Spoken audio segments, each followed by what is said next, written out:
I don't think, I think conspiracy, for the most part, is a lot of work. And you can't expect greedy people to do that much stuff that takes that much kind of Dungeons and Dragons, espionage, James Bond stuff. They go for the money. And you can have a million theories about the Twin Towers in New York and detonations, whatever, and I can get into some of that. But the short story for me is the president knew something was coming. He looked the other way, like we did at Pearl Harbor, like we lied about the Gulf of Tonkin, because war makes us money. We have a war economy. We want conflict. We look for it because people make money off it. And so I don't really need conspiracy theory when I know that you save yourself a ton of trouble and just follow the money. Just follow the money with the Bush administration, Blackwater, hearts and minds in Iraq, please. That Dick Cheney or the Bush administration gives a damn about any breathing person in Iraq. Come on, please. Americans would be very well advised to realize that they are on their own. That with the gift of freedom, it's also a very isolating thing. We're not communists, thank goodness. We're not socialists, thank goodness. You know, it is a capitalist society. That is a very rough room to work, and it's blood sport. So is American politics. So the American citizen would be well advised to watch his money, to watch his fuel intake, you know, to watch his light bulbs. You know, just keep your eye on it, and the government should be your last resort as a cushion. You know, and in that, I don't know where that puts me as far as my affiliation. You know, I've always been cynical about the government. When you see that a lot of the aid coming to this country is coming from outside of Africa, outside of South Africa, coming from America, coming from Europe, coming from a lot of Christian and religious outfits, which I thought was fantastic, because I'm very wary of any religion. Islam, Christianity, Judaism, whatever else you got. I'm afeared of it, especially when it's organized and it's huge and it's well funded. You know, you homos are going to hell. That scares me. You masturbate, you're going to hell. That befuddles me. You know, God hates fags. That infuriates me. All this stuff, I'm like, wow. Whew.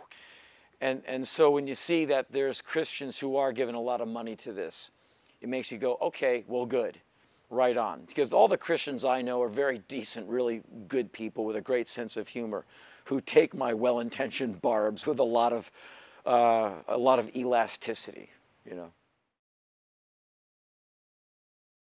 We might be left wanting a little when we watch CNN, MSNBC, CNBC, Fox News. I'm sure they all mean well. But why are we not seeing all we should see? Why are we getting kind of a tepid version of the snapping, snarling real-world events? Because all of these are, it's a very simple answer, because they're all corporate entities. And at the end of the day, they're trying to sell you palm olive. And I don't have snarling contempt for these agencies.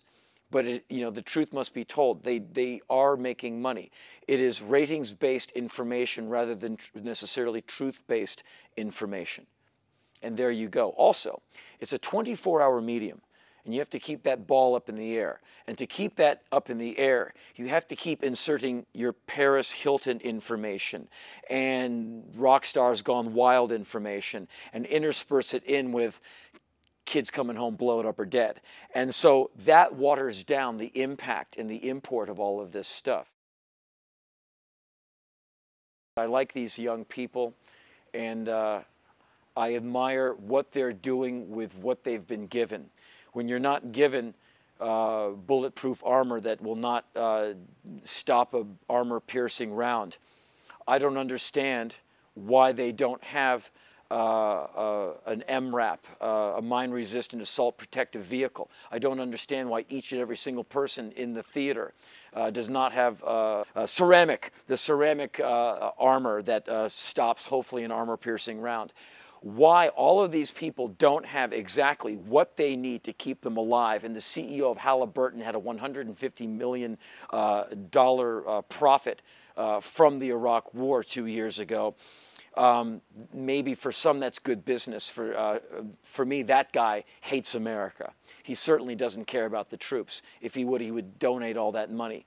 You don't need to make $150 million bucks of my tax dollars when these kids don't have what they need to come home with all their limbs and their guts intact. I'm just saying.